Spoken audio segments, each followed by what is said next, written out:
The political landscape of Britain is at a critical juncture, teetering on the edge of instability, with a rapid shift in the public mood and a palpable sense of disillusionment growing among voters.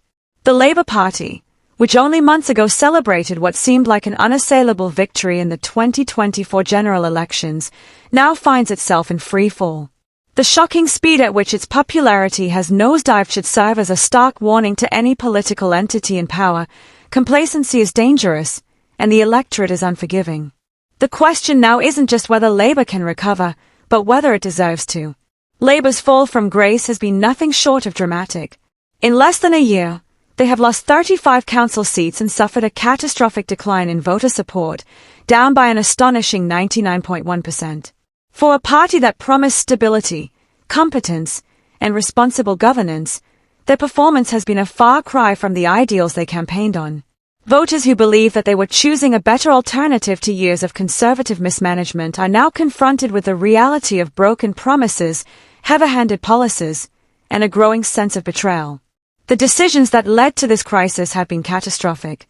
The move to strip pensioners of their winter fuel payments has sparked outrage among older voters, a demographic that was always supposed to be a pillar of the party's base. Similarly, the imposition of harsh death duties on farmers, coupled with the unprecedented tax hikes that have burdened the average working Briton, have fueled a firestorm of discontent. It's as if Labour, intoxicated by their own victory, forgot the very people who brought them to power. These actions have sent shockwaves through key voter groups, who are now left questioning whether Labour truly represents their interests or merely seeks to further its own agenda. The most glaring failure, however, lies in Labour's inability to address one of the most pressing issues facing the country today: illegal immigration. Despite making grand promises during their campaign to tackle small boat crossings, the government has proven incapable of managing the crisis. The public, already frustrated by rising living costs and economic insecurity, now faces an even deeper sense of helplessness as uncontrolled immigration continues to spiral out of control. The government's inaction has emboldened critics, who accuse Labour of failing to protect the integrity of the nation's borders. This is not just a failure of policy, it's a failure of leadership.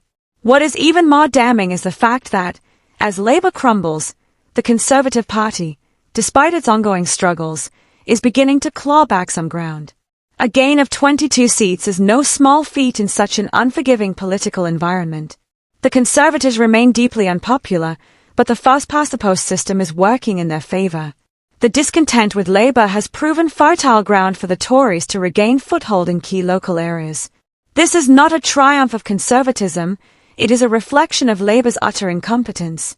Yet it's not just the Conservatives who stand to benefit from Labour's meltdown.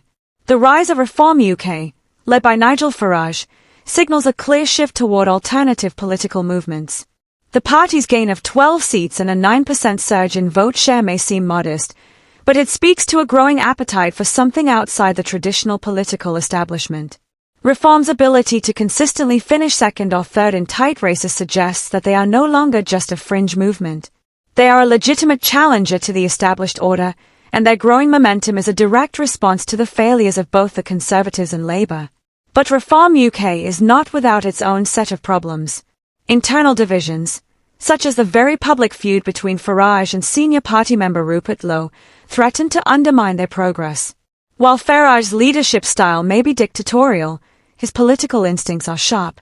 Lowe's removal from the party, on the pretext of bullying allegations, further highlights the turmoil that could derail Reform's rise.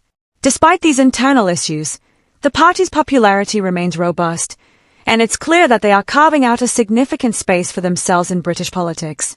Whether they can navigate these internal struggles and consolidate their gains will determine whether they can evolve from a protest party into a governing force. For now, the political landscape remains fluid and volatile.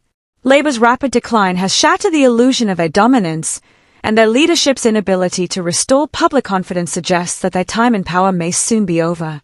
The Conservatives, though still deeply unpopular, are finding ways to exploit Labour's weaknesses and regain some relevance. And Reform UK, while facing its own growing pains, is positioning itself as a clear alternative to the traditional political parties.